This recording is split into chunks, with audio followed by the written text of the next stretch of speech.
ADM Naveen ബാബുവിൻ്റെ മരണത്തിൽ തുടരന്വേഷണത്തിന് ഉത്തരവിട്ടിരിക്കുകയാണ് ഇപ്പോൾ കോടതി.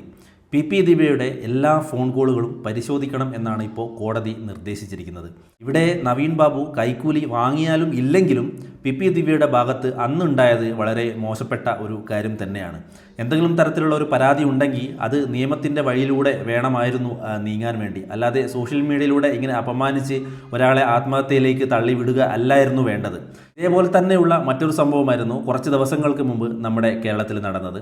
അതായത് ദീപക് എന്ന് പറയുന്ന ഒരാൾ ആത്മഹത്യ ചെയ്തത്. അന്ന് പ്രതി ഷിംജിതയായിരുന്നു. ബസ്സിൽ യാത്ര ചെയ്തുകൊണ്ടിരിക്കുമ്പോൾ വീഡിയോ എടുത്ത് സോഷ്യൽ മീഡിയയിലൂടെ പ്രചരിപ്പിച്ചു എന്ന് പറഞ്ഞ് ആയിരുന്നു ആ ഒരു കേസ്. ആ ഒരു സംഭവത്തിൽ ദീപക്കിന് സോഷ്യൽ മീഡിയയിലൂടെ വന്ന ഒരു സൈബർ ബുള്ളിങ് കാരണമാണ് പുള്ളി ആത്മഹത്യയിലേക്ക് പോയത്. അതിൻ്റെ കാരണക്കാരി ഷിംജിത എന്ന് പറയുന്ന ആളുമായിരുന്നു.